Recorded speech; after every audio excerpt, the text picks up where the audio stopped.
Welcome to Combat Theory Presents, a bi-weekly podcast about all things martial arts, fight science, and combat sports. I'm your host, Paul, the evil Professor Antonelli, and our latest episode starts right now. Hey guys, welcome to another episode of Combat Theory Presents. I'm joined by someone I'm really excited to talk to. This is Rob from McDojo Life. Hey Rob, how are you? Living the dream, brother. Living the dream, man. Thanks so much for coming to the studio. Was it what you expected? No, man, yeah, you got a cool little spot here, man. Like I told you before the show started, I'll do pretty much anybody's show, whoever asks. So I've been to people's some little tiny living room setups and like some bigger studios and stuff like that. You have a really good setup, man. You got the nice cloud thing going on in here. You got the cool art behind you. You know, you got all the combat night VIP stuff over here. I recognize that, and a whole bunch of the ambience is cool. I like it. It's weird when you create a studio because especially with podcasts, there's no formula for like what that's supposed to look like, and there's some that were like all over the place. And originally this was going to be more like a lounge setting with like couches and I'm balling on a budget. So one of my buddies was like, I have a table, and I was like, what kind of table is it? He's like, oh, it's a wood table. And I'm like, oh, we can make that work. And then it just kind of evolved from there. So, Rob, typically the way we always start off with is how did you get involved in martial arts? Well, I started when I was 12 years old.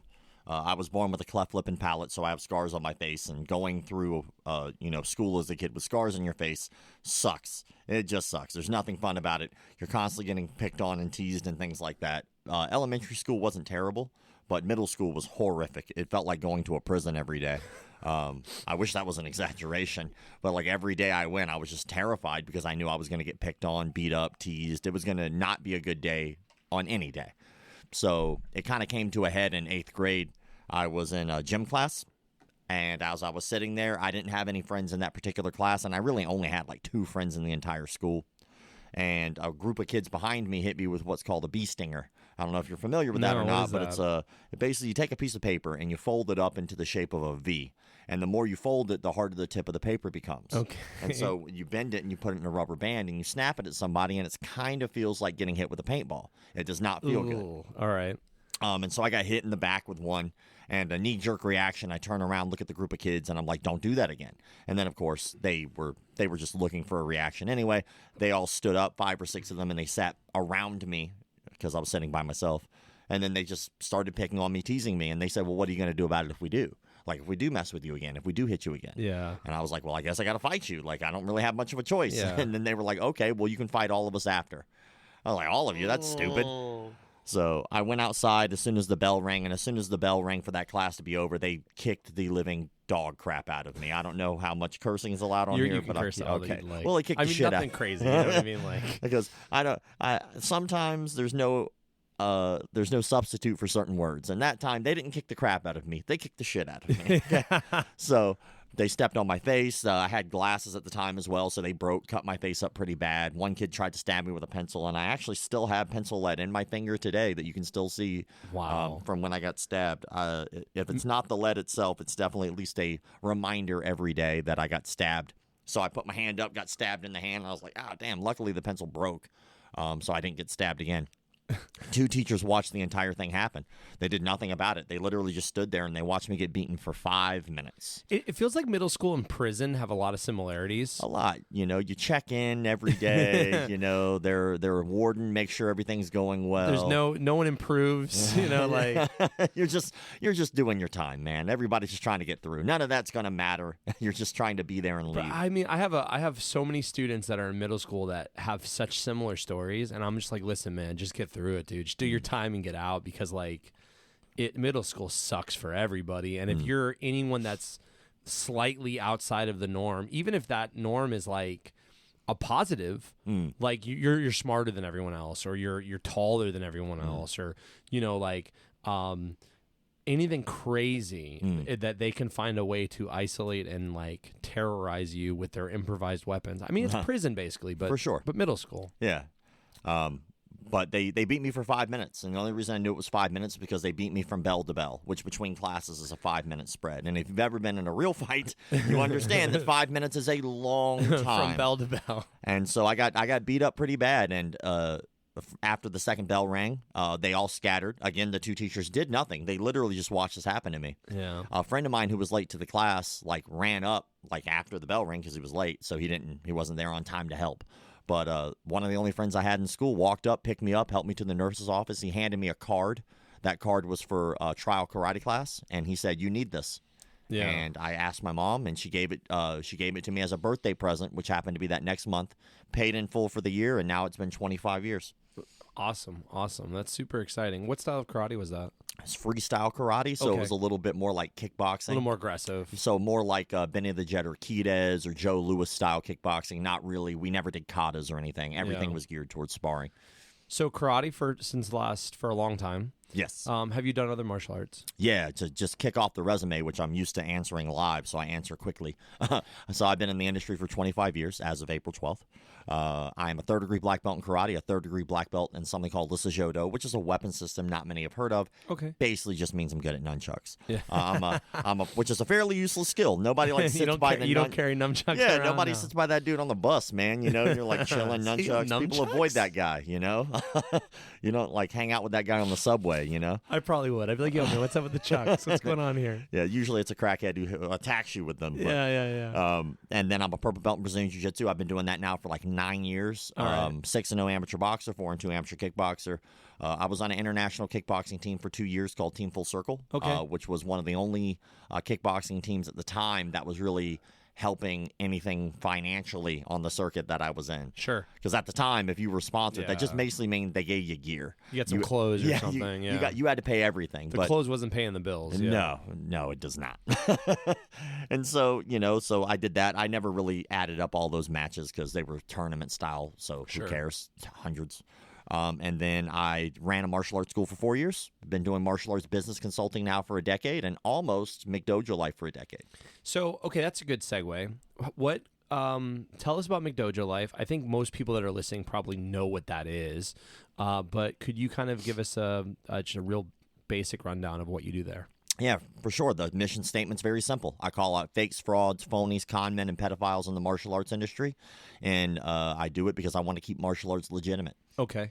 I take it that people don't take that very well when you're calling them out. I don't care. I don't care. If I called you out for a reason. Yeah. I'll give you an example of one time someone really hated that I called them out. So there's a guy, his name's Edon Abelnick.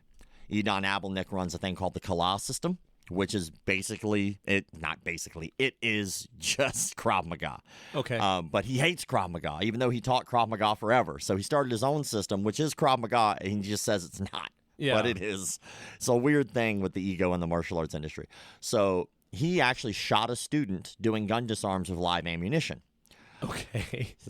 We all laugh. Immediately laugh, right? All right. And then so when he did that, though, you would think, okay, this guy learned his lesson. I really messed up. Yeah, I made a terrible mistake. And he admits to doing this. So, and then you would think, okay, he learned his lesson. He didn't. There are videos well after the documented case of him shooting a student, continuing to do gun disarms on gun ranges with loaded ammunition or with a loaded firearm. Yeah.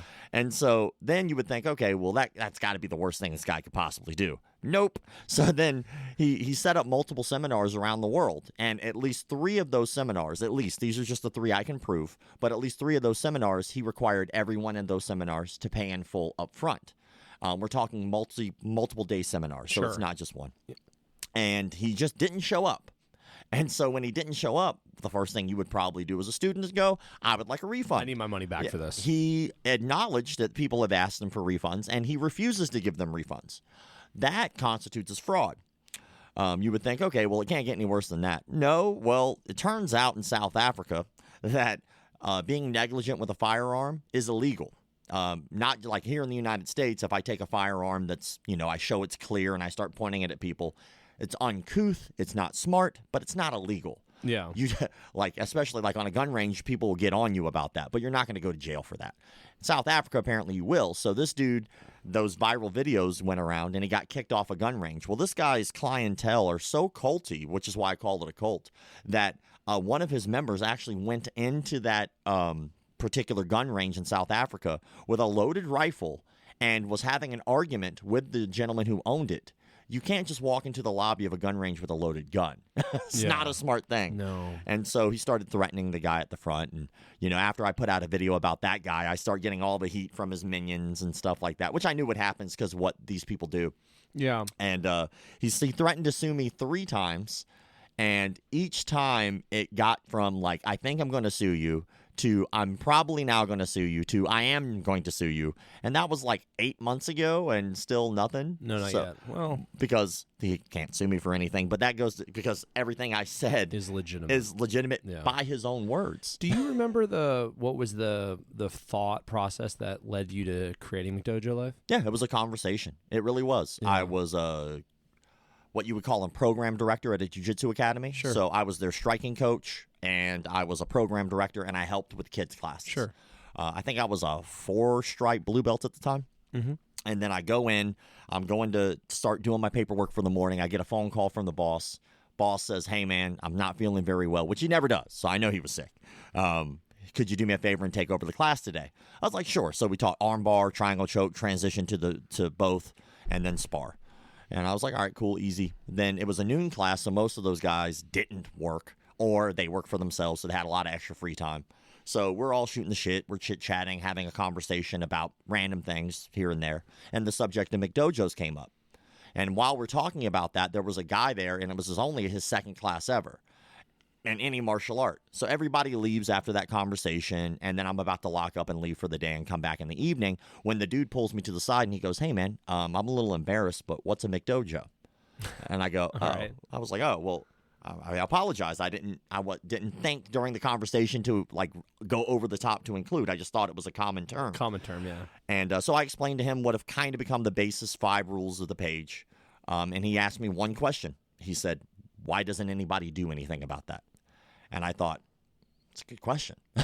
At that time, I'd been doing this for well over a decade. Yeah. And I was sitting there thinking about it, and I was like, why doesn't anybody do anything about that? And the truth is that there is no regulating body to martial arts. Yeah.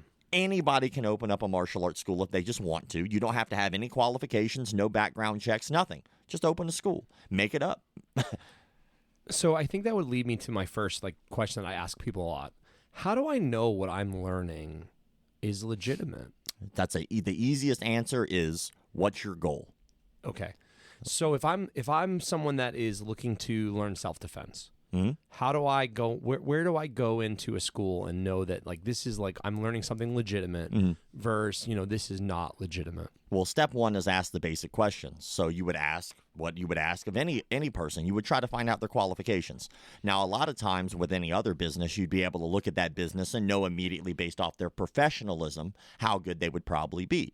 If you go into a tire shop and there are tires scattered everywhere and it's dirty and you have a hard time communicating with anybody who works there and they're not being attentive to your needs or wants and they're just kind of ignoring you, you would go, "Oh, this is a crap hole." You'd probably leave. Yeah. Well, why don't we do that with martial arts? Why is our standards different? Yeah. People go, "It's dirty. It smells in here. It's gross. People are threatening looking at me. This guy's wrapping his hands. The coach is ignoring me for 30 minutes. This is the gym for me." That's the weird, messed up thought process in martial arts. I have had that conversation. We're like, this place is hardcore.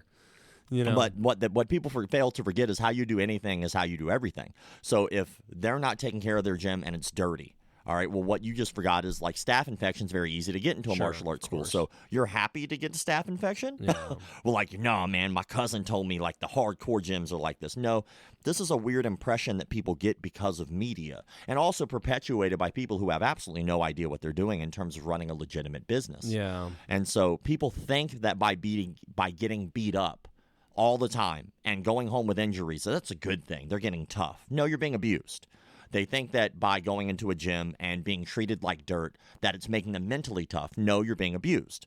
Like a good coach, if you go into a Jackson Winklejohn, for instance, and you just observe, which you can do. You can go to the second floor, look down upon their classes, and just watch if you want to. You'll notice that they are going to be hard on those guys. They're going to make them work, but you'll notice they'll treat the guys who are there for professional fighting, amateur fighting, or to be there who live in-house much differently than their day-to-day classes. For instance, the classes that they do that involve people with mental and physical handicaps. Sure. They're not like beating them around and smacking them around. They're encouraging them to meet their goals. And so I think another thing that people do is they project their own personal goals onto other people as coaches. That doesn't make you a good coach. That actually makes you a terrible coach. Like if someone comes to me and they go, man, I've been waiting to lose like 30 pounds because I need a gastric bypass so I can live. Yeah. You know, you have to remember as a coach, your job is to make them lose 30 pounds. Your job is not to put them in the ring. Your job is not to make them a fighter because that's not their goals. But when you start projecting that onto other people, even outside of your own gym, not only does that make you a bad coach, kind of makes you not a good person. I think also to kind of piggyback on that, I think that a lot of times there's a lot of external pressure. Like I noticed that a lot of my students when they come in, maybe they're just coming in because they want to learn Muay Thai, or they want to do something that's not lifting weights at the gym, or they're bored of running or whatever. They start to get a lot of people in their like friend circle that's like, yo, when are you going to fight? And I think they start to feel some like external pressure from their friends. Like maybe they don't want to be a fighter. Maybe they have no desire to fight. And sometimes they'll come to me like, oh, I'm thinking about getting a fight. And I'll always be like, well, like why? Like what's your motivation? Because personally, even though I teach Muay Thai, I say this very often, I'd rather no one fight. It's a lot easier for me, like to be honest with you. Like I hate to say that, but like if you want to fight, like a lot's more expected out of you, even from just a weight standpoint. Like you got to make weight. Like that's a big, complicated process of fighting. And I'm always trying to tell people like in my gym, hey, listen, like when you first start, all of your friends and family will be like, hey, when are you gonna fight? That doesn't mean you need to fight. Like if you want to fight, then that's something that you really need to evaluate on your own and decide why that is that reason. And by the way, you'll never make any money. So if you're going into it thinking that you're going to be like a Conor McGregor, probably unlikely, but that's something too where I think people, they feel this external pressure, even as a student. Maybe the coach isn't pressuring them, but maybe their friends and family are, I think there's a lot of weird standards in the martial arts industry that should not be standards. For instance, a couple of the weird standards are like I'll rephrase this. One of the cultiest things I've ever seen comes out of Brazilian Jiu-Jitsu. It is a very culty thing, and it's very common in the industry, and people just kind of ignore it like it's supposed to be a normal thing. It's the term creonte. Okay. And basically it means traitor. All right. And so it was a soap opera character, and there was a martial arts instructor. I obviously pinpointing the exact start of things like this is a little silly to try to do, so it doesn't matter. But it's a very commonly used term. It's a cultural thing. Okay. And so now what that means is if you decided that you were my student and you wanted to go to another school's seminar or go train at an open mat or even just go take a class at another martial arts facility, it's very common in Brazilian Jiu-Jitsu for that coach, the owner of the school, to call you a traitor or creonte and then basically do what cults do to you, which is excommunicate you. If you decide that you want to go train over there, okay, then you don't train here anymore. I struggle with that because like there is this sense of, first off, I always say that I'm not the source. I didn't create martial arts. Unfortunately I've had instructors in the past that very much would say that like they are the source. Like they were like, oh, like if you want to learn legitimate whatever, you have to learn it from me. Red flag. Yeah. So I listen, I remember especially a few years ago when you'd be talking to someone and they'd be like, oh, where'd you get that from? And you'd be like, oh, I saw it on YouTube. And they would be like offended by that. Like, oh my God, like that's bullshit. Like, how? Like any form of learning, especially film learning, is legitimate. Any other sport has film learning. For some reason, sometimes our sport still negates that as like less than authentic.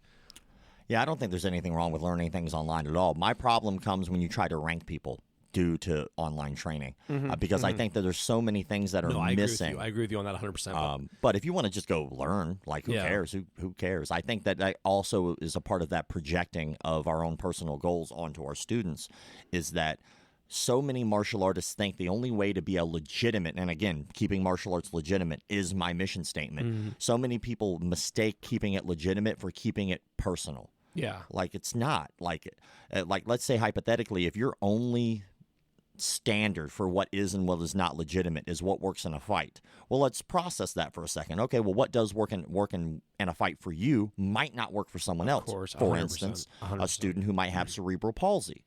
Sure. So you're telling me that person who's probably never going to be in a fight at all, at least competition, they wind up not doing that. They're probably never going to be able, well, they actually will never be able to defend themselves as well as an able-bodied person. Sure. And they decide that they want to do something like walk. I have a great story for this, actually. We had a guy who came into our jiu-jitsu academy way back in the day, comes into the academy. He has crutches on his arms, Sure. and that's his way of getting around. When he came in, every day he would come into the gym Monday through Friday, and he never missed a class. Super impressive. Great work ethic. But the dude would come in with his crutches, and then he would put them off to the side at a table near the mat, and he would try to attempt to bow on the mat, which usually caused him to stumble forward and fall. And then he would try to line up and stand up when we would bow into class, and he would fall almost every time. And I noticed it one day, and after a while, I was like, well, let me go over and talk to him and let him know that it's okay, that he doesn't have to start standing because I don't want him to fall and hurt himself.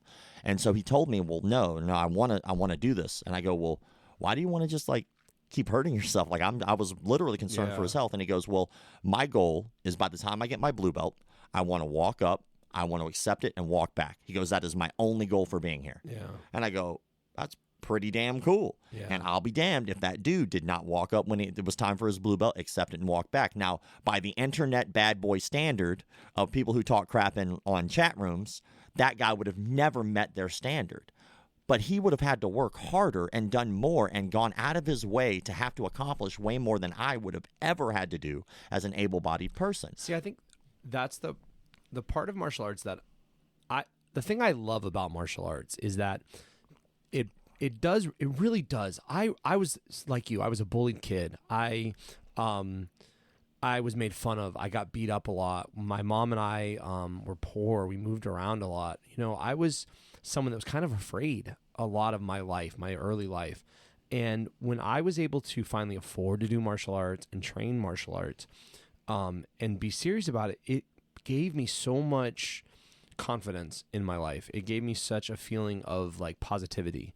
And it's funny because like something that I struggle with is that I try to create a very inclusive environment, an environment that is very much based on learning. Like I have, I'm completing my master's degree. I try to approach martial arts from a scientific standpoint. Like, this is a way that we learn, like understanding modalities of learning. And I do struggle with sometimes where my students, maybe they want more of a hardcore experience. And I'll always say like, just so you know, hardcore is just another word for stupid. Like if you're saying, oh, this gym trains hardcore, you're just saying they train dumb because they have a lot of contact injuries and they have all these other problems. But like, I agree with you. I think that martial arts is for everyone, but also the only person they're competing against really is themselves. So in the case of your student where, that's a massive accomplishment. And to be honest with you, I hate to say this, probably a bigger accomplishment than most people that get to blue belt because like he was struggling just to basically get onto the mat. Where I see other people that, they have all of the resources, all of the opportunities, and they don't use those to the best of their ability. So I agree with you 100%. I think that I do feel with the trader thing a little bit, dude.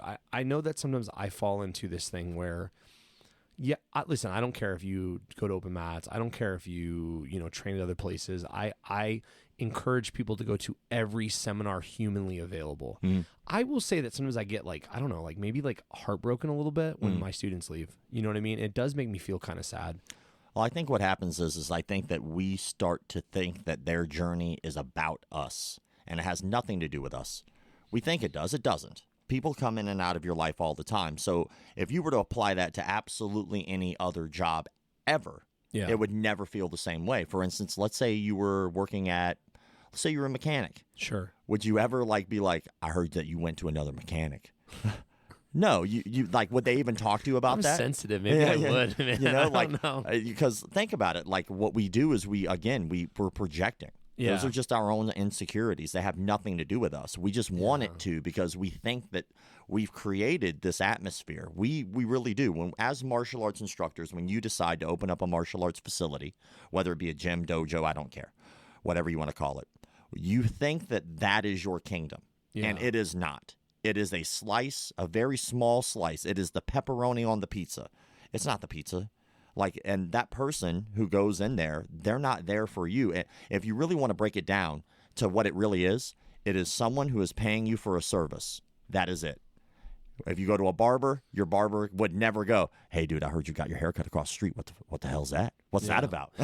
No, because you would understand that you're providing a service. Yeah, no, I know that I do talk about our program. Like when I talk about Muay Thai, I'll talk about our program as a product. This is a product, and if you don't feel like you're getting what you need out of the product, then you should go to another company. I think maybe I get hurt because I feel like I wish they would come to me and tell me what it is they don't like about the product, but I also know that that's very hard to do. Like I know that people,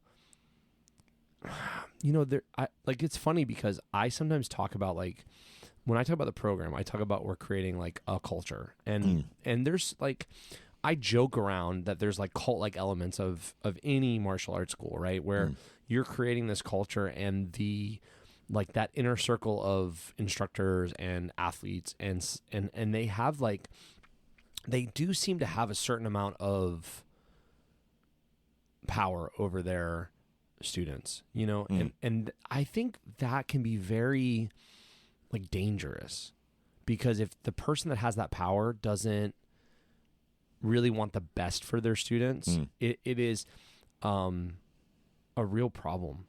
Well, that's why I do what I do. Yeah. I mean, I have to deal with cults all the time. If you look at the root word of the root word of culture is cult. Yeah. So there are cults of everything. I think that what happens is the only difference between religion, martial arts, and a cult really is the intent of the leader. Like, if you look at martial arts, I'll give you like a comparison, like a side by side. If you were to walk, I'm not sure what your religion is. I'm not really talking about religion, but just a comparison of how close they are. If you ever been to a Catholic mass, Sure. All right. So most people at least once throughout their life have either seen one on TV or walked into the one themselves. Now there are different types, right? There are different types of religions, but a lot of them are really similar this way. If you walk into a martial arts facility, doesn't matter what the art is, they either most have this ritual where you either bow in at the door or you bow in at the mat. Some require you to do both. So you might bow in at the door, you might bow in at the mat, or you might do both. Catholic Mass is really similar to where you walk in and there might be a little holy water right there at the front. Sure. And you might, for lack of better words, anoint, right? Yeah, of course. And then walk forward. And then most Catholic Masses, you will take a knee at the pew, anoint, and walk forward. So some don't have that holy water, some do. So very similar to martial arts. When you walk into the Catholic Mass, everyone is on one side of the room, and the leader is at the front, Sure. the figurehead. When you walk into a martial arts facility, usually everyone's on one side of the room, leader in the front. Keeping going down that path, if you look at a Catholic Mass, behind whoever's in charge is usually a stained glass, a picture, or a statue of Jesus Christ. Yeah. If you look at martial arts, usually behind the instructor is a picture of the instructors who came before him, or at least honored in some way at the school. Then there's a point in jiu-jitsu, most classes anyway, or martial arts in general, where you shake each other's hand. You walk, "Hey, guy, man, good job." Usually when class is over. There's a part in Catholic Mass where everybody stands up and shakes each other's hands. Sure, Peace be with you. Peace. So what's the difference? Like, if these rituals are almost identical, almost to a T identical, the only difference is that a religious leader is there to teach you religion. That's their job. Their job is not to get from you. And most of the time, most religious practices are just donation-based. So they're not even requiring any type of payment from you. They suggest it, they ask for it, but usually there's no standard monthly payment. When you go to a martial arts facility, they're providing a service. And in that service, because of the way that we operate, is that you have to pay for the service. Okay, so you pay. But then their intent is to teach you martial arts. That is it. What happens is, unfortunately, what people wind up doing with martial arts is they wind up looking at a martial arts instructor and requiring more of them than they're qualified to do. Sure. A martial arts instructor is not your mentor. As much as you might want them to be, they might not be qualified to be your mentor. They may be huge pieces of garbage, but they're good at beating people up. Would we ever look for a prison mentor? Would we ever go to prison and go, "I bet you there's a mentor in here because they could beat somebody up"? That would never be a standard. But in martial arts, for some reason, that is. When you go to a martial arts facility, is that person your dietitian? Well, unless they're actually certified to be your dietitian, no, they are not. They are just somebody who happens to maybe give you some advice every once in a while with that, but that's not their job. Are they there to be your guru? Well, I would hope not. I would hope that their goal there is to be your martial arts instructor and provide you for the service that you paid for. So that's where that third one comes in, the cult. So religion teaches you religion, our religious leader. Martial arts instructor teaches you martial arts. And all of that is giving. It's all going out. It's not coming in. That's not the goal. But whenever a cult rolls around, the goal of a cult leader is for everything to come to them. It's all about what they get out of the deal. And so whenever I start to see things like the term créance, that's a very selfish term, because basically what's happening is that leader has said, you're doing something that I don't like. Well, it has nothing to do with you. If that person's goal was to lose weight and they found somebody else to do that for them, if you're a really good coach, you will congratulate them for finding a way to accomplish their goal, because isn't that our goal as coaches? Help them get to their goal.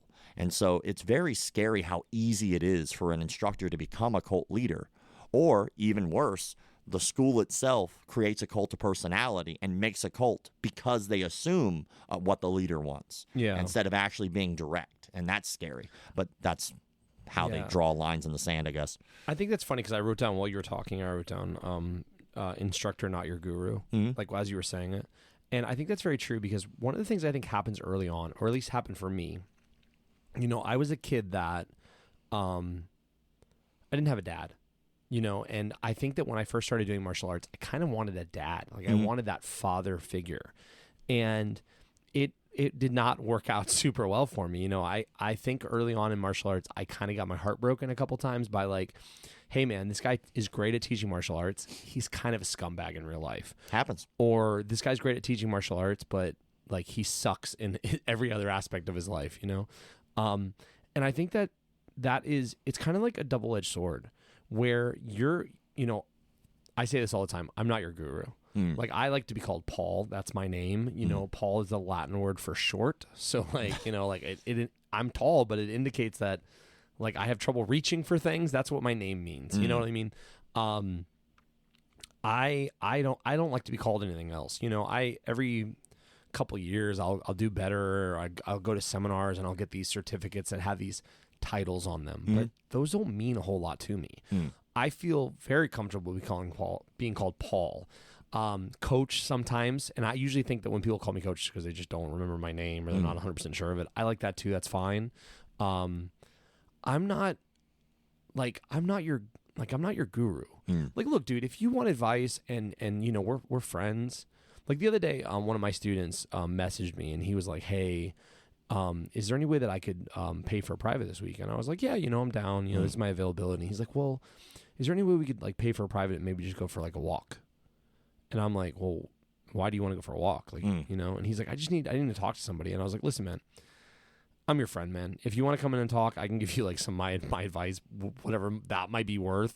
But like, yo, dude, that'd be weird about you. I don't want you to pay me. Yeah, that's what a therapist's job is. Yeah, like that's not what I do. Like, if you want to buy me lunch, man, I mean, I'm all about that lunch, though. But I like sandwiches, man. I think that what happens is that there's also a very strange thing that happens with martial arts that doesn't really happen with a lot of other jobs. It's very unique in the martial arts industry where when you go to a martial arts facility, you automatically are giving up some authority to someone else because you kind of have to. Sure. You have to admit that this person, because that's step one of martial arts. Step one is, I don't know something.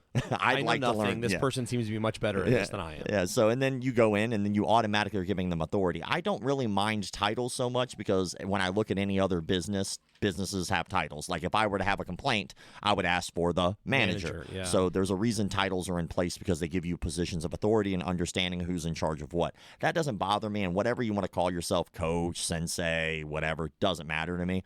I think that if I were to, I would treat you just like any other job, though. So, like, if I go into a martial arts facility, for instance, and I'm learning class, your sensei there, or your professor there, or your coach there, that's cool. When we walk out the facility, you are not that. Yeah. Because if I were to walk out and see you, a manager of a Walmart in a parking lot, I wouldn't be like, Manager Steve. No, I'm a customer. I'm paying you for fruit. Yeah. Like, you're not Manager Steve when you leave here, just Steve. Yeah. Again, I feel very, I mean, I try to express this to my students because, like, I'm big on going to seminars. I like seminars. For sure. I think it's also an opportunity just to, like, train, but outside of the box that you're always training in. So, we'll go to seminars and instructors will introduce themselves as I'm so-and-so and with their title or whatever. And I hate to say this, like I always feel weird about like I'll listen, if that's what you want me to call you in the building, I'll call you that. And I have no problem. Like I have no ego. Like I generally suck. I just keep showing up, and I've shown up for a long enough time that I've picked up a little bit of stuff, but like, I'm not calling you that outside of like, yeah, these that four would be walls, weird. dude. If I see you somewhere else, like I'm not gonna whatever that. Like my Instagram is Paul_EP because my degree is in exercise physiology, so I make about half my income now from being an exercise physiologist, right? And it was easy enough that people could remember I'm an exercise physiologist, hopefully, and that my name is Paul. But I think that martial arts is something that can change your identity, right? And you start to identify. For me, martial arts made me more confident, and they made me feel more in control of my life. Trust me, I'm not perfect at any means. Like I have a lot of, I love sandwiches way too much. Yeah, but, they're delicious. I got you. It's crazy, but it is something that like, yeah, go ahead. It is something that like I don't get it. Hey, let me ask you a question, Rob. Do you think when we see, like, I watch your videos, and you see these things that I think the average student, average martial arts instructor looks at it and goes, that's not real. That's not real at all. But the people in the video, it seems like they're buying in. So my question is, are they buying in because they believe it, or are they a part of the con? It depends. So I think there are stages. We did a documentary about this. We actually, God, we're so close to getting it out too. We're talking with a company called UTA, but I'll get to that later.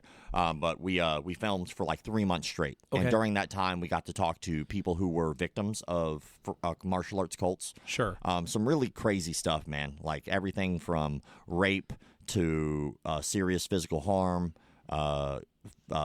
financial fraud. Yeah. The entire gauntlet. And then we got to talk to psychologists. We got to talk to cult experts. And what we've noticed is there is no one standard formula. Like everybody does it for different reasons. Like for instance, some cult leaders do it for power. Some do it for money. Some do it for fame. There's a lot of reasons you might start a cult. But the victims, on the other hand, when they're doing it, they kind of follow a very similar path. And just like anything else, people who get taken advantage of, the first step is usually grooming. So there's a process in which the leader understands that this is an outside entity coming in. So we have to kind of monitor that person at first and slowly but surely wean them into it. Okay. So I wouldn't learn how to knock someone out with my mind on day one. But when people see our videos, people say, well, how can people fall for that? Well, because that's not day one. That's not, we're talking years of brainwashing. And even in Indonesia, for instance, it gets really gross over there because that's an entire culture of people, an entire group of people, like who aren't even sometimes in the martial arts, who also agree with some of these nonsensical things because it's been unchecked for so long. Sure. But when it comes down to being a victim of it, you might start off skeptical. You go in there, and then you learn what everybody else is learning. You learn a basic kick, a basic punch, a basic choke, something that's legitimate that everyone teaches because everyone teaches a front kick. Yeah. I can't think of one art that doesn't teach at least a front kick. Sure. So if I was there for a trial period or a trial class, and I walk in, and that's the first thing I learn, my walls might come down a little bit because I can rhyme or reason with that. I've seen it. I've seen it on TV. I've seen it used in things like MMA and the UFC and Bellator. I've seen this technique be effective, so I automatically again are starting off as a deficit because I'm already giving you power over me by saying I don't know what you know. Then you teach me something that I recognize and I go, okay, now I feel a little more comfortable. Then from there on, I can start injecting just a little bit of nonsense with that. You know, for instance, in Kyoshu Jitsu, when they take all of the acupuncture points from Chinese medicine, acupuncture, and then they call things like spleen 6 or gallbladder 32 and stuff like that, right? Okay. Well, the front kick is real, and so you've taught me this thing that I know for sure if you hit me with does not feel good. You do it to me, and now I know that doesn't feel good, so now I know if I do it to someone else that it doesn't feel good. Well, why does it hurt? And then all of a sudden they start explaining the why. Now, you might not necessarily know why because most of us, that's not what we do for a living. And so when they start saying it, maybe some of it makes sense. Even if it's a little out there, okay, well, I don't know what gallbladder 32 is. So you tell me, oh, well, gallbladder 32 comes from this. And you might be able to look up an acupuncture chart Yeah, or and something, and that name's on there. It's a real okay, thing. I see Okay. that. Oh, yeah, I get it. Okay. And then all of a sudden they start injecting nonsense, like if they hit you in your spleen 6, which, by the way, for anybody who doesn't know, I've been studying this nonsense forever. It's located somewhere around your shin and ankle. Okay, spleen 6. So I've been looking for it. yeah, so now if you get hit in there and then all of a sudden you see somebody get hit there and they say, now I'm going to interject my chi or inject my inner power, and they do it, and you see somebody who you've been friends with for a couple weeks now, months, maybe even years, and they collapse to the ground, normally you would go like, well, Steve is a pretty smart guy. Steve does this all the time. And all of a sudden, Steve's a lawyer. Yeah, and then this dude just falls over like that. It's like absolutely astonishing to you. And then you go, okay, well, now you're freaked out a little bit. And now that's where the magic trick comes in. Dale Brown, by the way, does this a lot, if you're not familiar with dust. But the magic trick is telling people the response. So when you tell people how to react, they will react. And by the way, try this. Anybody out there who teaches martial arts, try this, and I guarantee your students will follow you. They will do what you say. Yeah. So what you can do is say, by now, like, what's going to happen is I'm going to do this, and they will react this way. So now, before I even taught the technique, whatever it may be, I've told them how they're going to react. I've told them what to expect. I'm going to do this on gallbladder 32. You feel that pressure right there? Yeah, you feel that, right? I'm telling them that they do. I'm not asking. I'm commanding. And so now that I start poking around, like, let's say their neck, and obviously they can feel you touching their neck, then I start injecting like, well, if I do this a little harder, how does that feel? Well, of course it hurts worse. Yeah. Right? And so what's going to happen is you're going to notice a grimace on his face when I do this. And then they do it, and your automatic response is to have a grimace on your face.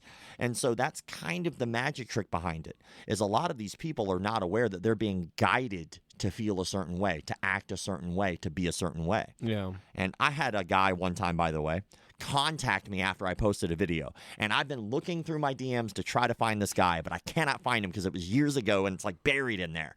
But he contacted me and he goes, hey, man, I'm that guy in that video who got knocked out. And he put it in quotation marks. Yeah. And it was one of those videos where they Kyosho Jitsu, where they slap him on the back and the guy falls back and 3 dudes catch him. Get his legs up and And so he told me basically what happened was it was all a magic act. He said that he was there for a group seminar, one of those seminars where like 5 different people are teaching. And he was there for somebody else, but he just happened to pay his ticket, so he was going to go to every seminar. Yeah. So he shows up, and then all of a sudden the guy asks for somebody in the audience. He goes, I need a volunteer. He's like, I'll do it. So he walks up, and the guy's like, okay, well, we're going to talk about a double leg takedown.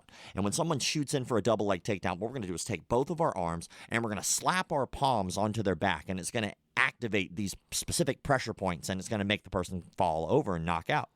So he goes, in his head, he's like, it's not going to work.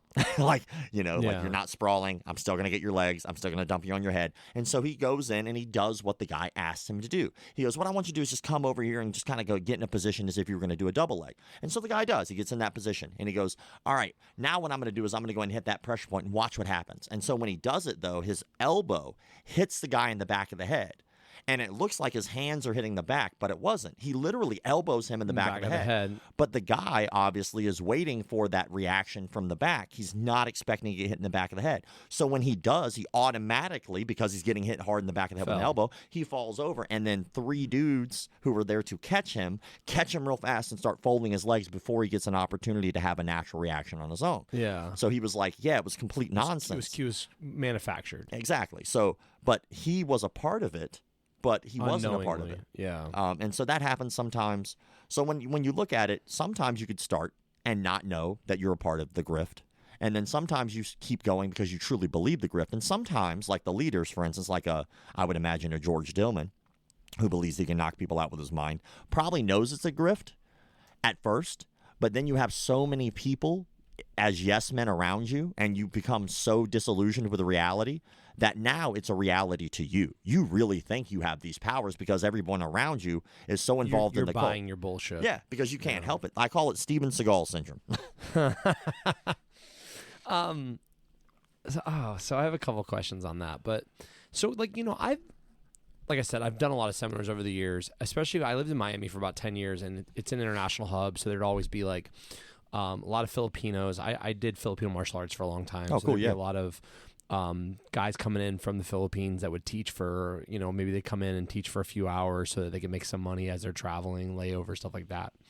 And, I feel like a lot of times I'd go to a seminar, 2-3 hour seminar. There'd always be like maybe one technique that maybe it just didn't work, like, and they're showing it and you're kind of like respectfully, you don't want to be that person. So you're seeing it and you're like, oh, maybe like this guy doesn't know, like, I hate to say this with like Dumong, which is like more like ground Filipino martial arts, right? A lot of that stuff maybe works against a non-operator, someone that doesn't do jiu-jitsu or doesn't really understand grappling a lot. But if the person does have an operator mentality where, well, I train, I do martial arts, I do jiu-jitsu, I do whatever, it's not going to work for them. And it always feels very much like you don't want to say anything because, you don't want to be that guy. You don't want to be a jerk. You paid the money, you're there, and you're just like, oh, okay, like we're not going to do that later. I had this ongoing joke with my friends where I say that like I want to, it would have to be like recorded and spoofed, but I want to go like across the country and do like a seminar series that I advertise the hell out of and just teach insane things and see if anybody is willing to call you out or say anything about it. I hate to interject, but we actually did this for our documentary. I've heard that. I told a few people and they mentioned you and I was like, you got me, man. It's a cool social experiment. It's very interesting. Yeah. Can you give us any details on the documentary? Yeah, for sure. I can actually tell you the story about that. Okay, please. So right now, currently, we actually might be doing some reshoots, which I didn't expect because I thought, we crowdfunded $20,000. So just to give people like a real good insight to where we are, because there are people who are like, man, we've been waiting for like 3 years. How come it's not done yet? Well, first of all, takes time. Bite me. Bite me hard. Bite me in a place that would be uncomfortable for your mouth. Because when it comes down to it, we started crowdfunding. The first process, by the way, took like a year. So we got together, I found a production company, which, by the way, is not easy to find a legitimate production company who's willing to work on pennies and willing to do a lot for free. You will not find them, but I did. So thank you, Vodo Studios. They're the guys who do the Mexican martial arts skits and stuff like that. Sure. And I've worked with them, and they were like, dude, we love the idea. They were like, we just have to get paid for that time. And I was like, we'll figure it out. So we figured out how to crowdfund. That original process from figuring out how to crowdfund to actually putting the crowdfunding into place took about 3 months. Okay. Because we needed to figure out, okay, well, what can we gather that are perks that people would want to be able to donate? So we did that.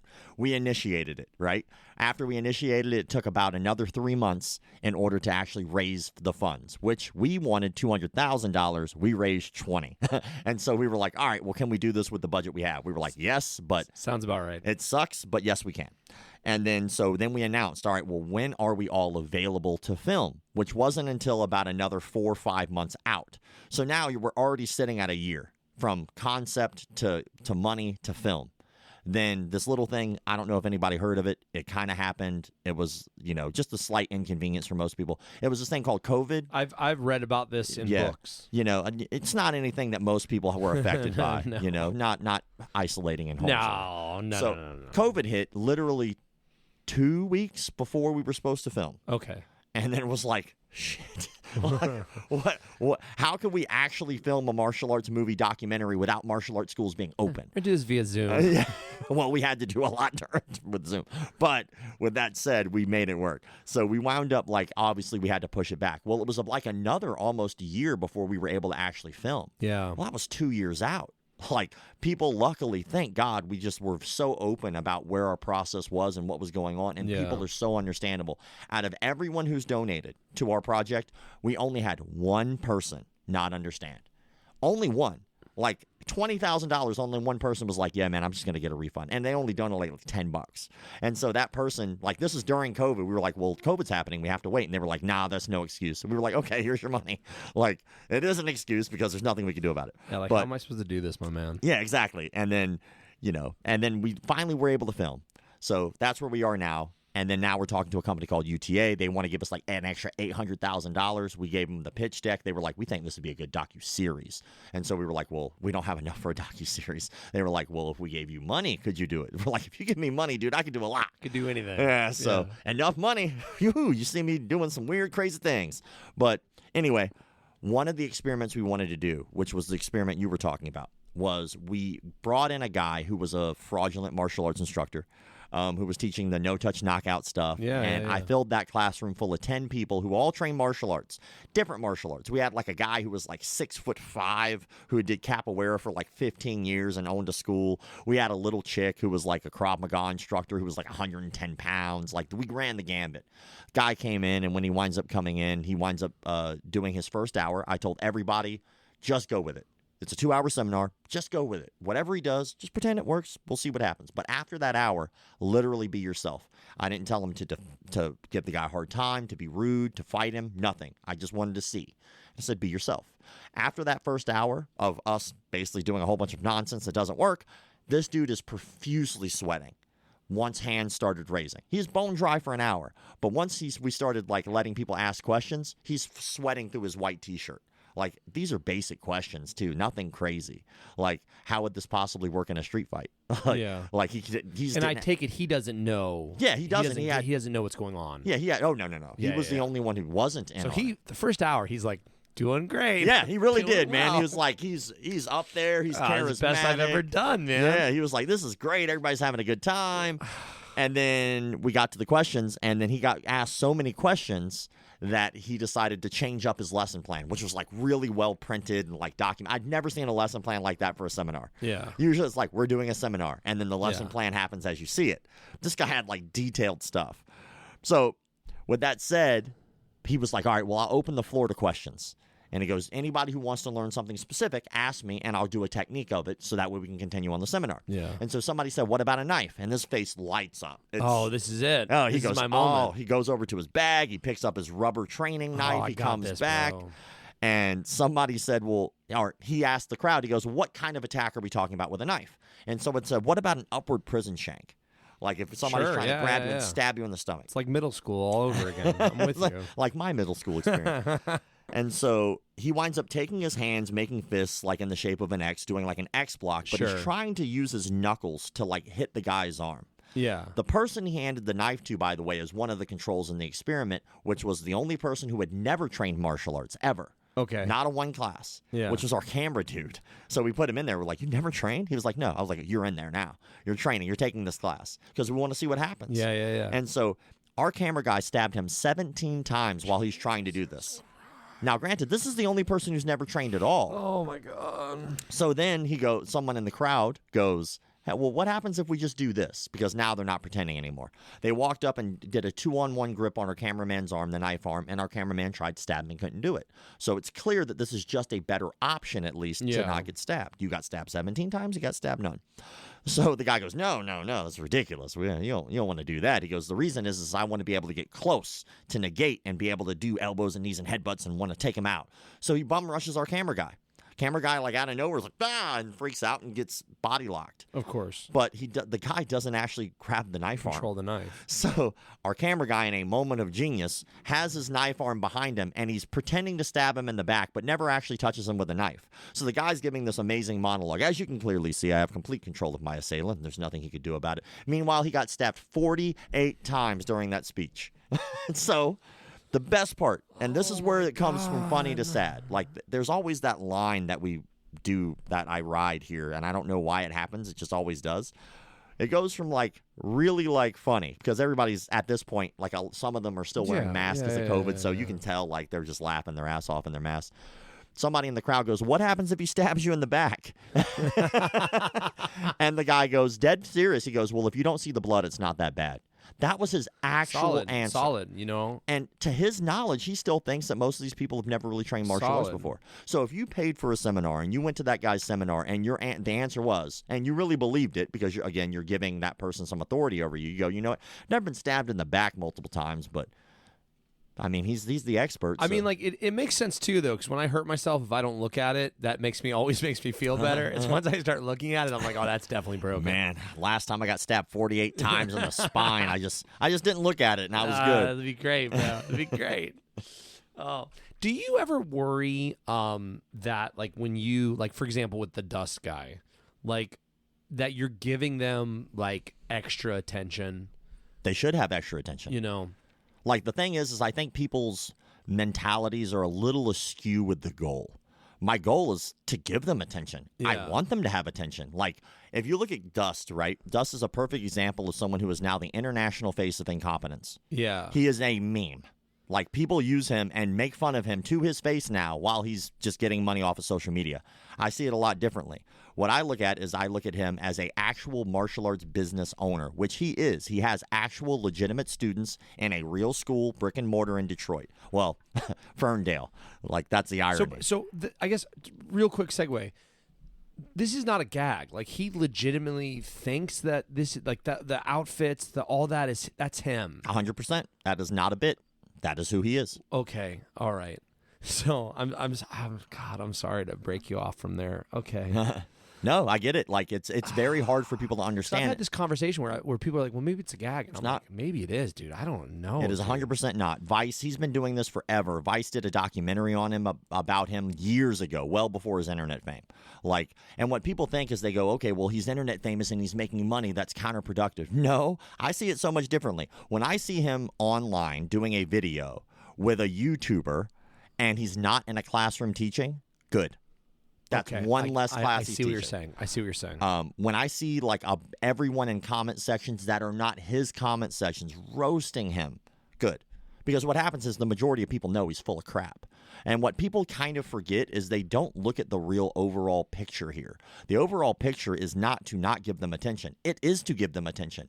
It's to show and educate and let people make their own decisions. Yeah. If people look at something like Dale Brown and a car, and there's a gun to the back of his head, and he tells you to use your elbow to pin the gun to the seat, which is impossible. Yeah. And that's going to save your life.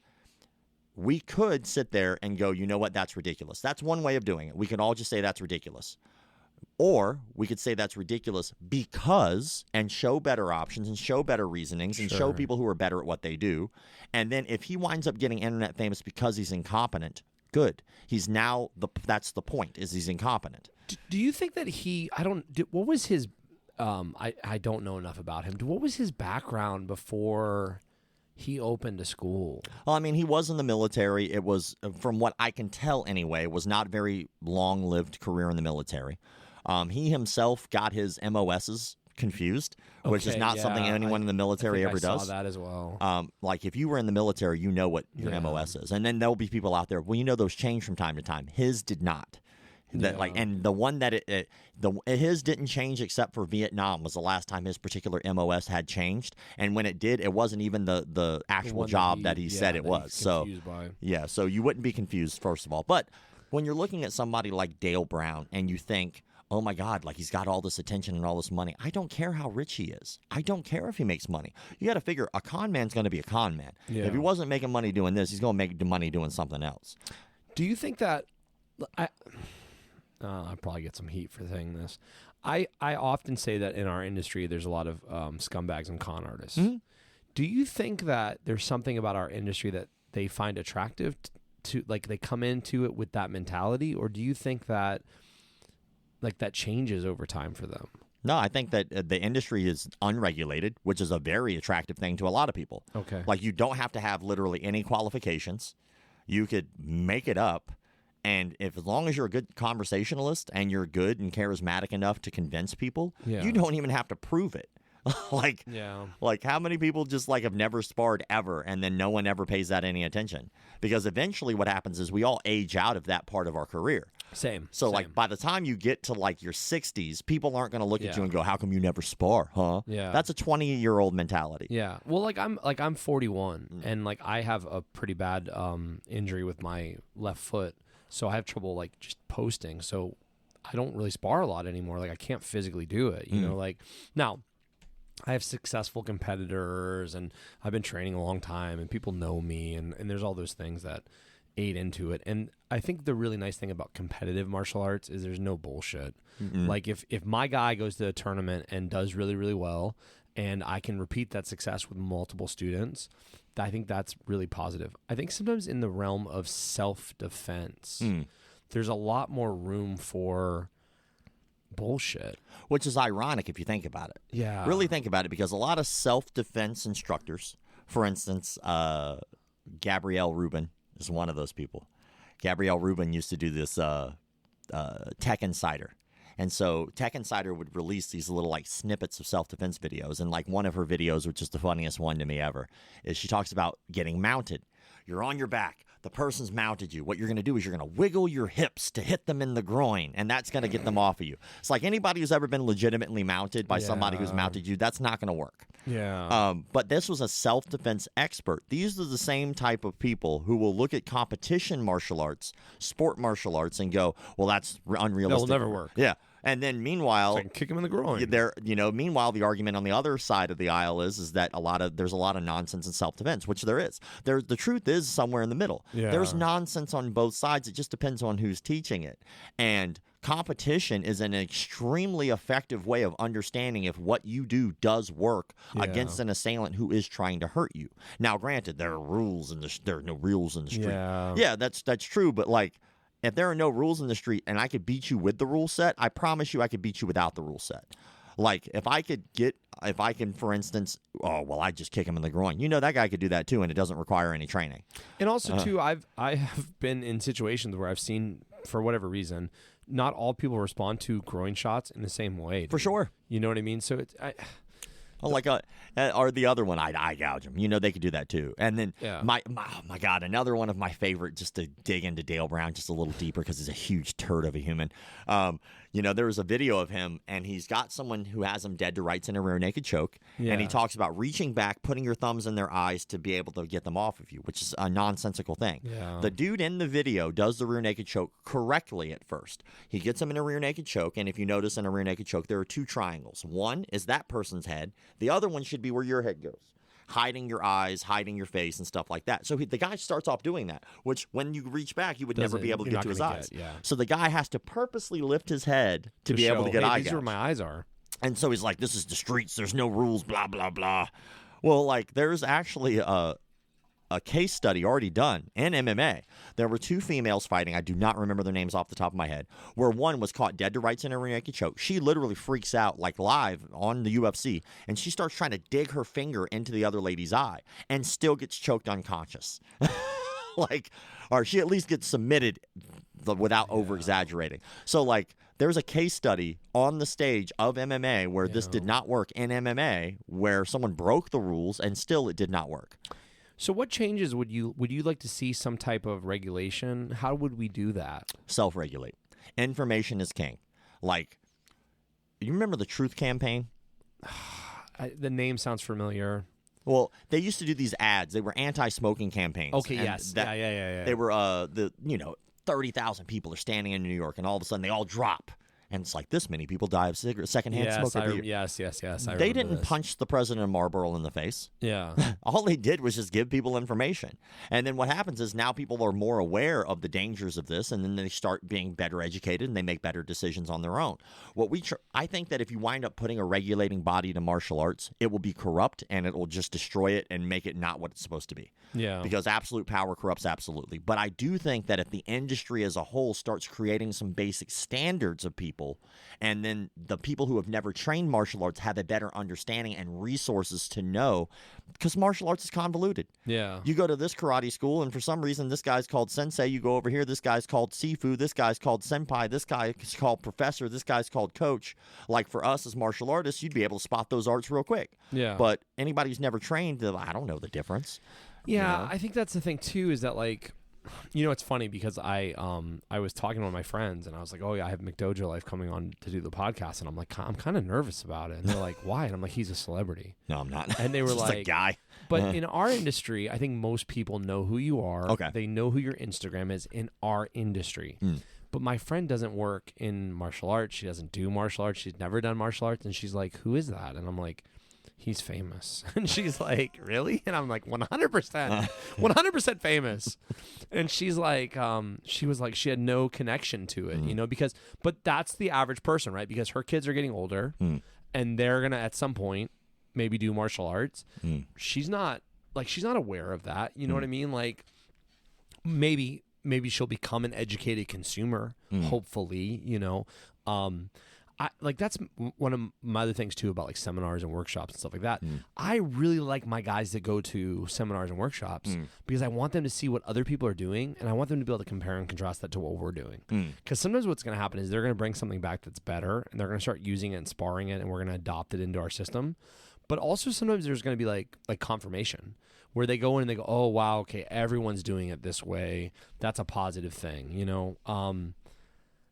I think that is like one of the litmus tests for, well, at least for my students. Like if, you know, like I have Asa Tenpal come up and do seminars a lot, and I like Asa, and he's obviously a very well-traveled and experienced Muay Thai fighter.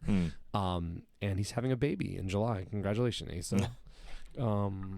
Ripley, he's having a girl. That's awesome. But like I like to do a lot of that stuff where sometimes they come up and they show us stuff that I'm like, wow, I need to start showing that. That's super cool. Like that's better than what I'm showing. And I can admit that because again, like I'm not the source. I didn't create martial arts, dude. It's evolving. Like hopefully it's evolving. So to me, I think that helps a lot too. But again, I know there's schools that are very closed off that don't do that. I think that if we really want to change the industry, we need to change the standards of what we look at and critique. I think that when we look at technique over everything else, that we're really doing a disservice to the industry. Okay. I went to the SHOT Show. I don't know if you ever heard of SHOT Show. Absolutely, of course. It is awesome. And they tell you it's going to be like a week-long thing, and when you go, even with that week-long amount of time, you will not be able to speak to every vendor there. Yeah. So they tell you in order to speak to the vendors you want, you need to pick up this big map, go through and figure out which ones you want to speak with, and plan your day out because you will not speak to everybody. That's the SHOT Show. Yeah. We have another industry. I'm actually speaking at this year. It's called Martial Arts Super Show. Sure, of course. It's our industry's biggest Is this expo. in Las Vegas again? Or? It is. Yeah, okay. But that's our industry's biggest expo. Now, we can all know without even doing martial arts that martial arts has been around longer than the gun industry. Sure, of course. Because we have had hands before we invented guns. Since Cain hit Abel with a brick. So, you know what I mean? Like, it's pretty simple to understand that. So why is it that I can walk around the Martial Arts Super Show through all their vendors and like really take the time to speak to everyone in a matter of probably like an hour? Yeah. Right? But I can't do it in the gun industry. Do you think that is because the gun industry is just financially much more viable? Why? That's the thing. I don't know. See, like that's the biggest thing right now is when you look at the old school standard of what a McDojo is, I'm trying to make people think deeper.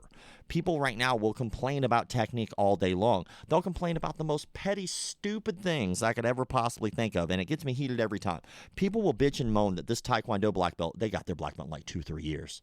They're frauds. 2-3 years. It's ridiculous. BJ Penn got his black belt in 3 years. Does that make him a fraud?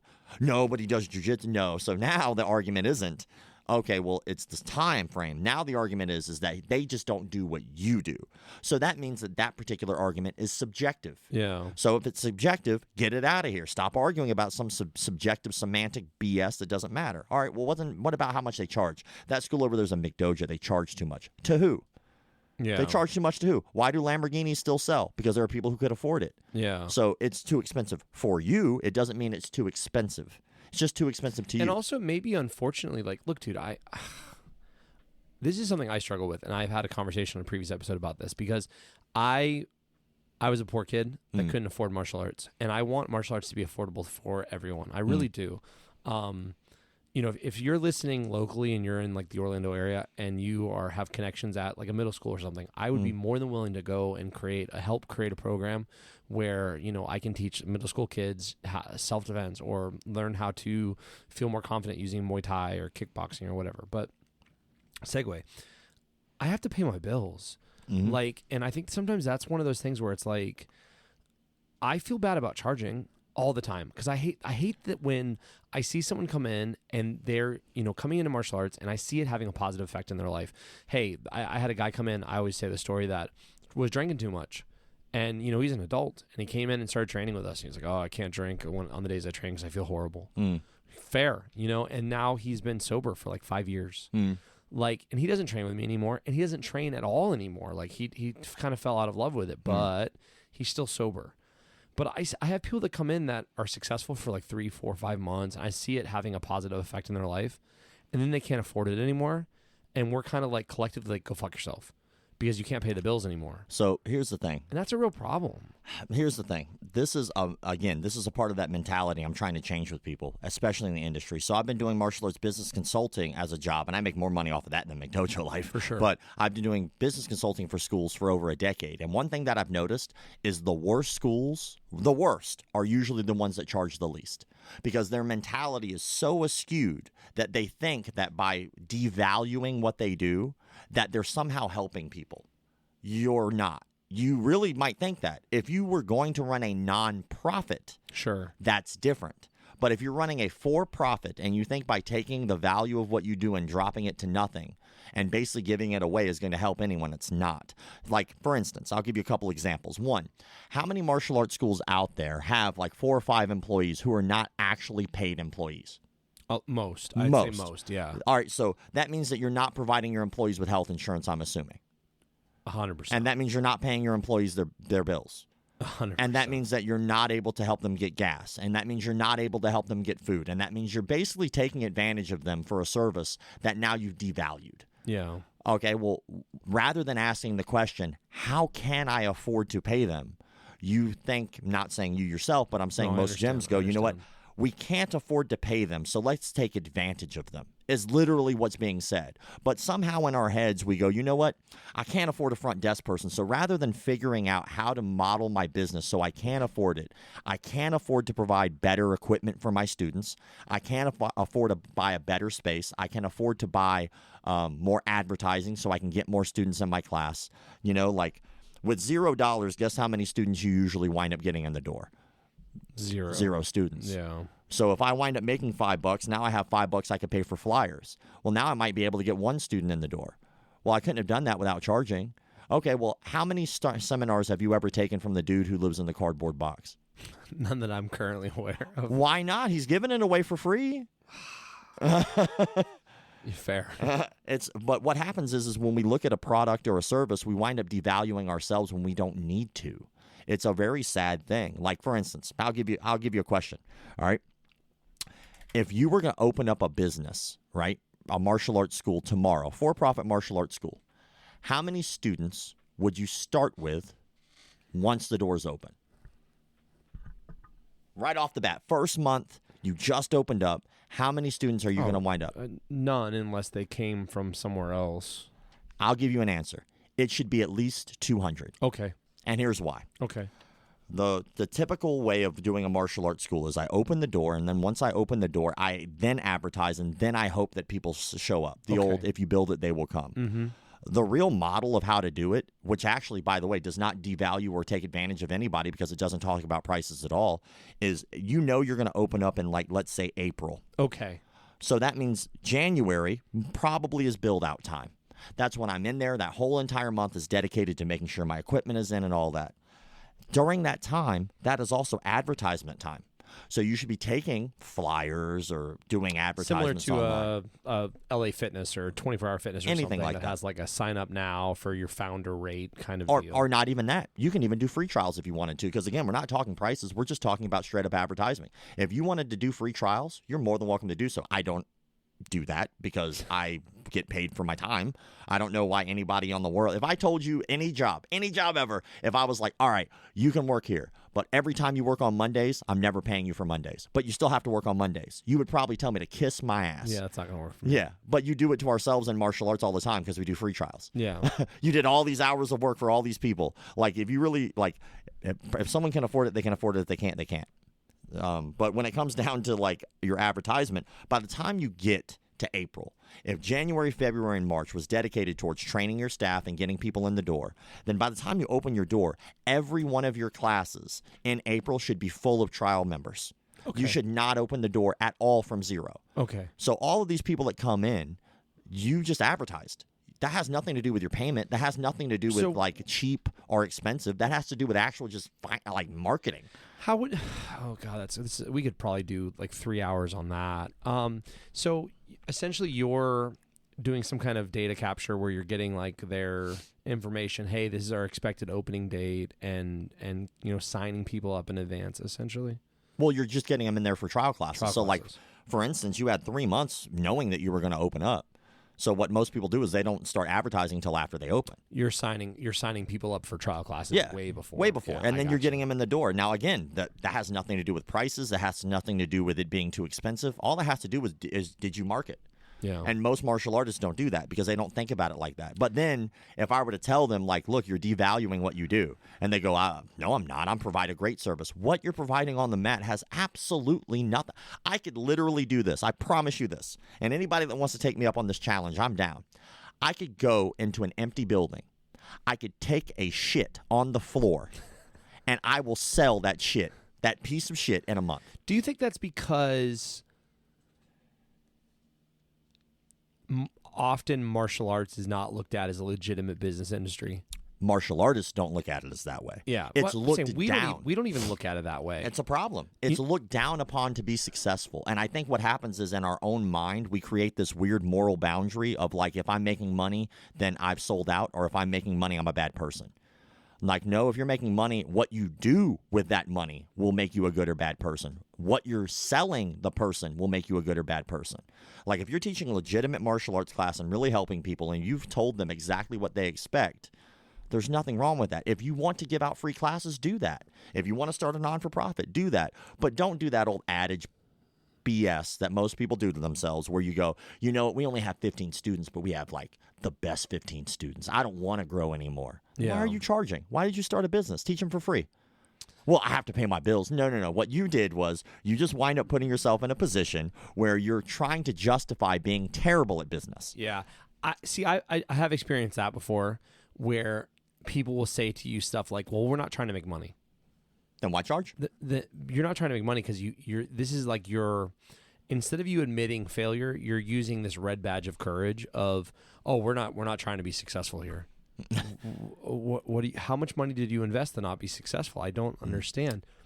And how you do anything is how you do everything. And that is just so true when it comes to martial arts. People will go, like we work so hard in our gym and stuff like that. Like I can guarantee you that if I like scratch a little bit off the surface and you can see the BS right off the bat. Yeah. Like, okay, so you care about your students. All right, fair enough. How come your studio smells like someone's groin?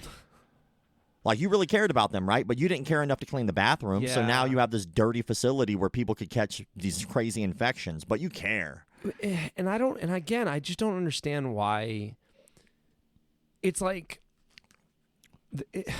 I struggle with this so much, right? Because at the end of the day, I'm always amazed by the fact that people they don't see these things and go like, oh no, this is not good for me. But instead, they almost see that as like a sign that this is like legit, and it's just it's such a crazy thing. I think your analogy about like the tire mechanic, like if I go to a tire mechanic and I stand there for 5 minutes and I'm sketched out by the place, I'm like gonna dip. I'm gonna be like, I don't know if this is the right place to give me tires. And what people forget, especially in martial arts gyms, is our consumers are still consumers. They are your client, yeah, and they are your student once they sign up. But before they sign up, they're not your student. Yeah. They're looking at your business like they've looked at every other business, and they will continue to do so even after they're students.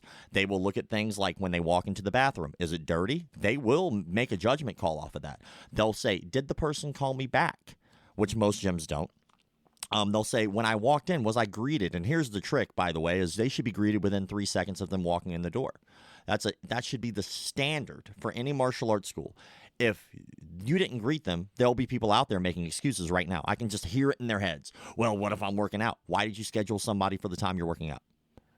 Like, well, what if I'm teaching a class? Why did you schedule someone during a time you're teaching a class? Yeah. Well, I'm by myself. Okay, so schedule them to come in about 30 minutes before your class starts. Yeah. Like, these are all solutions. Or even, if you're teaching class and someone comes in, you can acknowledge them. You know what I mean? Like, there's no reason. If you're not aware of your front door in your business, you have bigger problems. Yeah, man. for sure. Or like even look down that road. Like this is literally my favorite stuff to talk about in the industry. I love talking martial arts business, especially from doing consulting work, because I've been able to see a lot of gyms who all have very similar problems because of mentality. Like for instance, what's better? Someone walks in. You didn't tell them anything. You didn't schedule them. You just said, yeah, we have classes Monday through Friday. Come in whenever you get the opportunity. Okay, you now have officially started off unprofessional.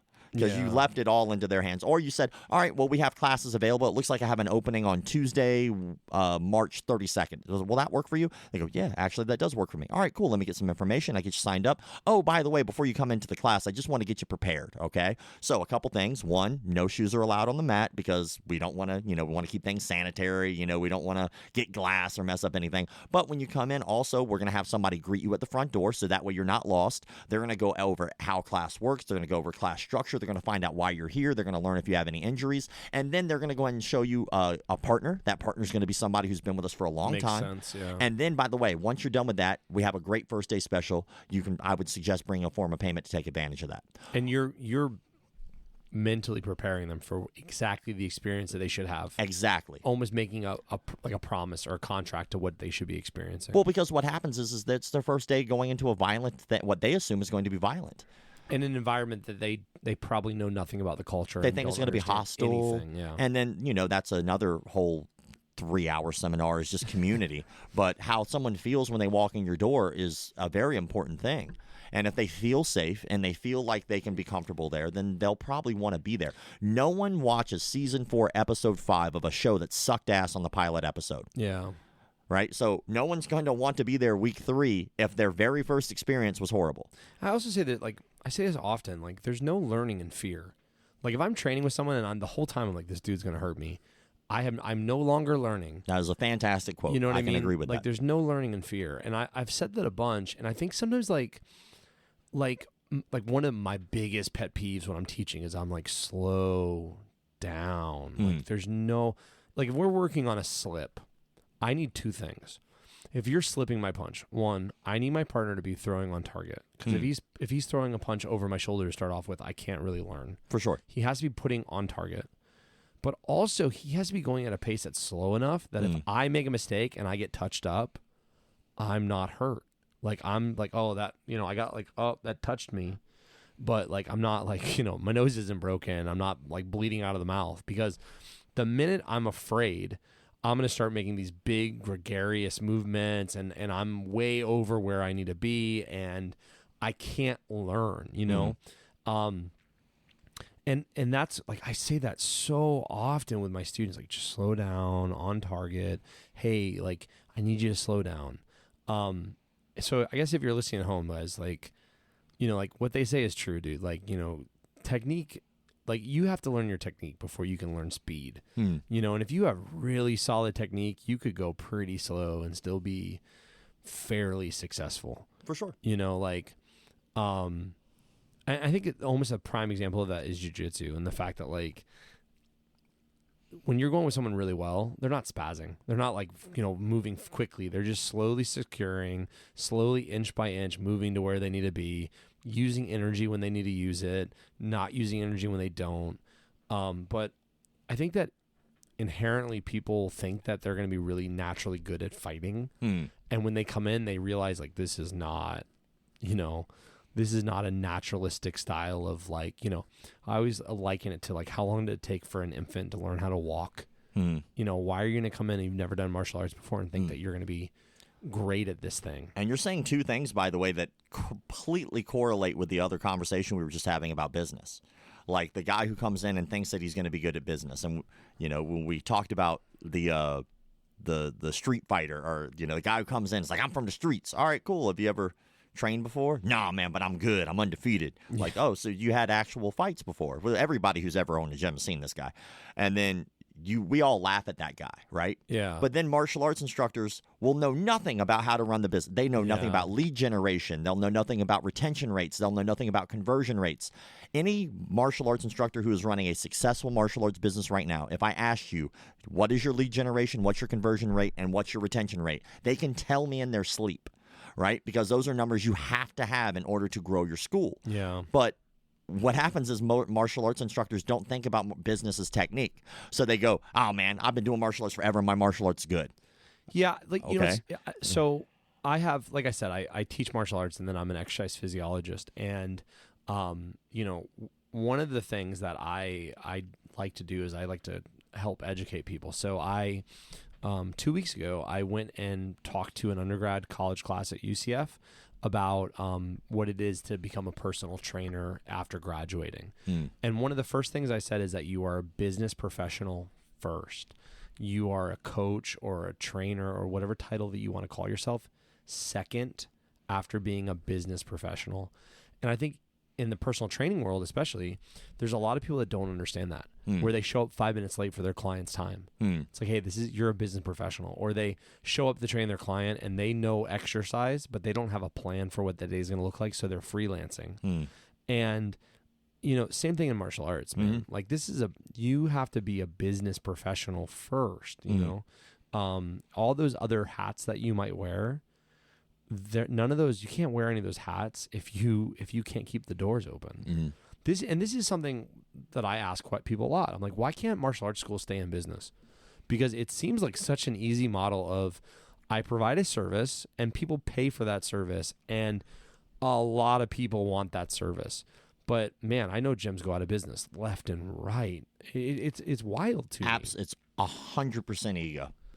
There is no other word to use. It's someone who looks at the business and thinks that without educating themselves in the business, that they will do it. Like, I'll give you a really easy example. If I made the world's greatest pizza, delicious pizza, and I put it on my table, I know that pizza's delicious. And I stare at it, you know how many people are going to eat that pizza? Nobody. Me. Yeah. So just because you're good at an armbar, good at fighting, undefeated, does not mean you'll be good at business, because it is a separate entity. And just because you've worked at a gym doesn't mean that you actually understand the business either. Mostly because most gyms in the industry don't set up standards of policies and procedures. Yeah, there's no standard operating procedure. It's very sad, and it does not have to be that way. It doesn't. Now, I guess the question that people are going to ask, because again, we created this podcast because I want people in our industry to listen to it, not people that are, it's not really an entertainment based, like we're not talking about this fighter on your favorite show or whatever. For sure. I want to talk about more of the practicality of martial arts and the conversations that martial artists need to have. And one of them is like, hey man, if you want to be a martial artist and you want to stay in business, you need to be successful at that. For sure. Do you feel it? So is consulting, is hiring a consultant, is that affordable? Should be. I mean, think about this. Like, for instance, if you did hire a consultant at, every consultant has different fees, right? But if you did hire a consultant, like, let's say it's something that you thought was astronomical. Let's say maybe it's like $2,000-$3,000. Because a lot of people, a lot of smaller businesses, when you start hearing numbers in the four figures, they're like, man. Yeah, that's a lot of money. But how much are you charging for your clients? So, like, let's just go off of, if you only charge $100 a month, right? And you signed up somebody for a year, that's $1,200 for one new client. Okay. So if they got you to sign up 2 new clients off the information they gave you, just 2, you still made a profit. Yeah. So what happens is people don't see that bigger picture. It's the same thing that when they don't understand that if they start having people like work their front desk for free, that they're actually starting to work backwards, not forwards. They don't really get that, because what happens is what they did was, rather than saying, I'll make the schedule around what I can do, what I can do and do efficiently, I'm going to fill the schedule up right off the bat with every class known to man, because I want to offer so much. I'll offer the adult class, the kids class, Monday through Sunday. I'll have all these classes, but you only have one staff member. What they did was, they don't understand. They think they're doing something good for people. They're really doing a detriment to their client, because you can't be everything to everybody all the time. So if you were going to open up a martial arts school, for instance, this is free advice for all of you, start off with a slimmed down class. Okay, you want to do adult classes. Okay, you do adult classes to start Monday, Wednesday, and Friday. That's it. That's all you provide. Okay, you want to do kids classes Tuesday, Thursday, Saturday. That's all you provide. And then that's it. And would you charge less initially? No. Absolutely not. Okay. Because what happens is, at first, this is what you're charging, and then as I go on, I add more to what you're paying, and your payment doesn't change. So you would charge this, and this is my rate. Whatever you sign up at, we're going to keep it at this. Yep. And hopefully, as the program grows, I'm going to be able to add more stuff. And then that's where you can come in. Like, there are other people who go, well, I don't feel comfortable doing that. You're more than welcome to do that. That's where you come in with those initial, like, opening fees and stuff like that. Because what you do is you set yourself a goal. You say, okay, how much can I manage with a limited staff? What can I do? And if you really, really care about your client, you never just shove them in a class. What you do is you take the time to talk to them, because there's important information you got to know about them. If they have, for instance, a job across town, and you're one of those sticklers in class that's all about punishing people who are late, and you sign this dude up knowing damn well he's going to be late, then you're an asshole. Like, let's just be honest. Like, that guy's... Why did you sign me up then? It's funny. My two biggest pet peeves. Pet peeve 1 is people just not coming to class, right? Pet peeve 2 is people being late. But I always say pet peeve 1 first, because if you're going to be late, I'd rather you come to class, you know? And I used to I guess punish people for being late, because I'd make them run or do push-ups or whatever. And then I just found it to be a complete waste of time. They were still going to be late. They were still going to be late, dude. It wasn't it was a deterrent. So I was just like, you know what? Now, just try not to be when you do get here, try not to take an hour to get your wraps on. Well, I'll give try to go faster. I'll give you some more free advice. If you want your retention rates to go up, so that means you want less people to just quit or leave, right? I'll ask you a basic question, and then this is just a normal question. No, please, you just let me know, please. And if you don't feel comfortable, by the way, I'm terrible at my job. I'm so horrible at my job. I feel comfortable answering anything you might want to know.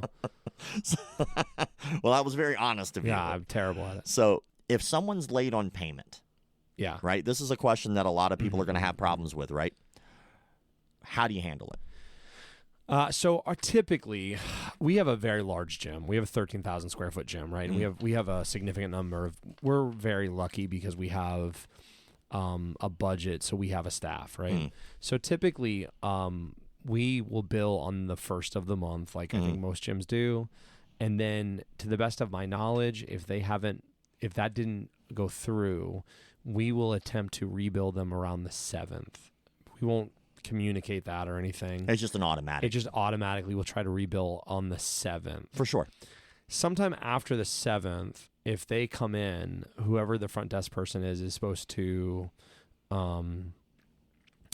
say, hey, just so you know, like your payment hasn't gone through. Like, did you want us to rerun that payment?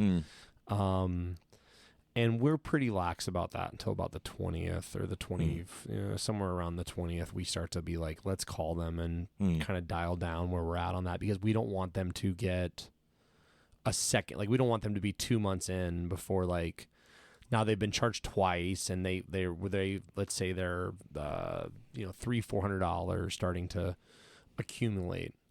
Does that kind of answers your question? Yeah, for sure. So, I'll give you quick advice that's literally going to put, depending on how many people. I'll Venmo you $5.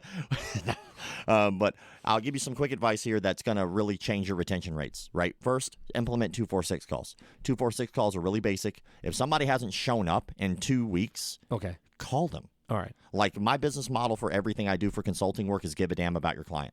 So if somebody doesn't show up for 2 weeks, like, give them a call. Hey, man, Steve, I wanted to call. I noticed you hadn't been in class in like 2 weeks. We're concerned about you. I just want to make sure you're okay. Now, you might think at first, like, what the hell does that have to do with payment? But we'll get there. At 4 weeks, if they still haven't shown up in 4 weeks, now we're starting to talk about payments about to come around. Sure. So then I call them and I text them. Call them again. Hey, man, it's been about a month. I'm really getting concerned we haven't heard from you. I just want to make sure, like, really, again, everything's okay. I'm going to go ahead and send you a text, too, just in case that works better for you instead of being on the phone. Yeah. And then on 6 weeks, well, now they're a month late on payment almost always. They haven't shown up in like a month and they haven't talked to you. Chances are good that payment's not going through. And so what happens is on that 6 week, call, text, email with the exact same thing. Concerned about their well-being because they've disappeared for like a month and a half. And so if you want a good way of losing a client, the first call be about money. You'll lose a client like that. As soon as you say, hey, man, I noticed you're late on your payment. Guess what? That you just showed you give 2 shits less about their actual well-being. This is something that I try to do when it comes to, and to be honest with you, unfortunately, we don't have like an alert system. So it's one of those things where it's like I literally will be like, man, I haven't seen so-and-so in a while. And then I'll go to the front and look to see when their last check-in was and be like, oh, really? Oh, it's been like 3 weeks. And then I'll try to shoot them a message, be like, hey, man, I haven't seen you. Like, are you all right? Like, what's going on? But we don't have a system that like alerts on that. And I do try to do it, but I'm going to be honest with you. I'm sure there's someone out there listening that's like, oh, I haven't been in a month and like he hasn't texted me. I like people fall through the cracks constantly. And that's the point of treating it like a business. So like, for instance, Rainmaker, Perfect Mind, MindBody, all these are softwares that do all that for you. Yeah. So all you have to do is look and go, okay, well, this is a list of people I need to call. So you don't even need staff for that. I think this goes back to also that like there's a cost involved in that, and most martial artists they aren't operating first as a business professional, right? Mm-hmm. Because if I went to Publix, which is like the local grocery store in Florida, and I walked up and they started writing down what I had and were giving me prices, I'd be like, what kind of crap is this? Like, where did you guys come up with this, sure. man? Where's your scanner at, dude? You Yeah, know? exactly. But in our industry, it's not uncommon, even in 2022, to go to a gym that has no system of check-in. You know, like, and I know that sounds maybe wild if you're watching or listening and you're not in the industry, but like it definitely exists still. For sure. And I wanted to touch on the second part because that will help you with retention and getting your payments on time. Please. The second part is, what do you do if somebody's 3 payments late, 2 payments late?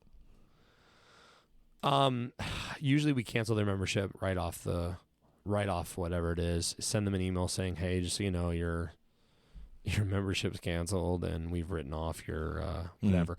We don't. I will say that my company doesn't do collections. We don't. We don't like that. We don't want to get involved in that. I also hope that they come back at some point. You know, so like I don't want them to be like I have enough debt. I don't want anyone else to be in debt to something that's not. What if I told you there's a necessarily third option? You don't have to scratch their contract and you don't have to take them to collections. Sure, tell me. All right, so why don't, again, we'll go with the business model, care about the client. Yeah. Right? So if I cared about them and I actually cared about their well-being, the first thing I'm going to do is I'm going to try to help them with that debt. Yeah. They still owe you. Yeah. So you can't live off of nothing, and you can't just cancel every client that doesn't pay you on time. So the middle ground is call them and say, hey, man, I noticed that you're like 3 months late on payment. I get it. Life happens. I understand that. What we want to do is help you out because we're assuming you're having a hard time. So what we'll do is we'll actually wipe that 3 months out if you just come back in and re-sign up with us for a year.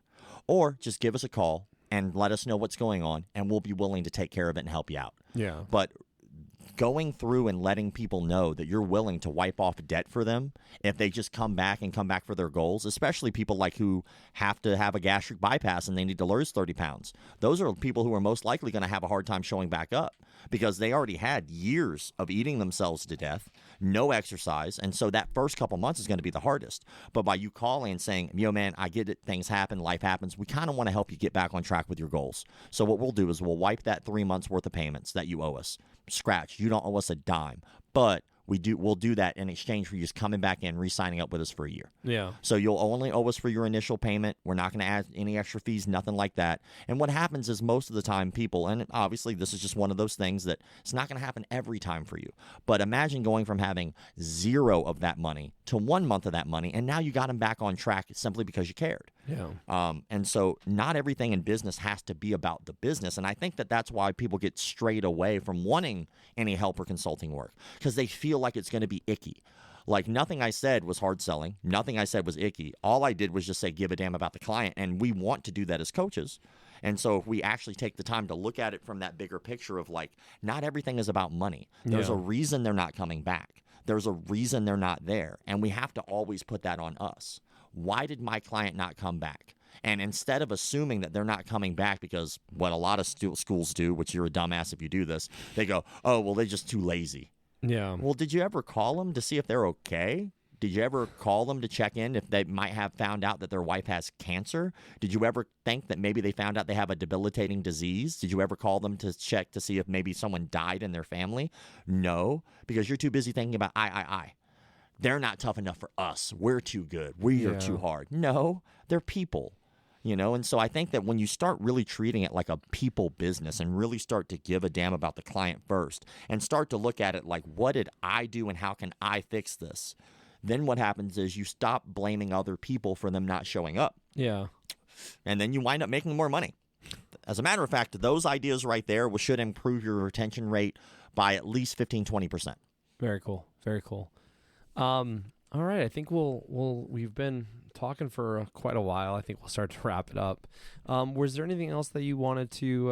Obviously, the documentary is hopefully going to come out soon, but there may be some amazing opportunities with the docu-series and all this other stuff. And with those amazing opportunities, obviously comes some time to put that stuff together. For sure. Obviously, McDojo Life on Instagram. If someone wants to contact you about consulting, do you have a different way that they contact you, or same thing? Nope. All through McDojo Life. Just hit me up. It's just funny because the consulting stuff I was doing before, and then I was like, well, I'll just do McDojo Life full time now. And I was happy with doing that. But then I started seeing in the comment sections people saying, I don't understand how these frauds have like hundreds of students in their seminars and I can't get people to show up to the gym. So I just started writing those people saying, I can actually help you get those people in the gym. These people are advertising their business much better than you are. Yeah. So like there's frauds. There's tricks you can do. And then of course you get people like who have that hard time of realizing that we all are white belts at something. Yeah. And some of us are black belts at martial arts, but we're just white belts at business. And so you don't have to be shady to be successful. Yeah. You don't have to be a huge, terrible human being. You don't have to do hard sales. Like if you're avoiding talking about prices with your client, it's because you haven't practiced it enough. Kind of like you might avoid side control because you prefer mount. Yeah. And so you're like, well, I'll rather get to mount because this is what I know.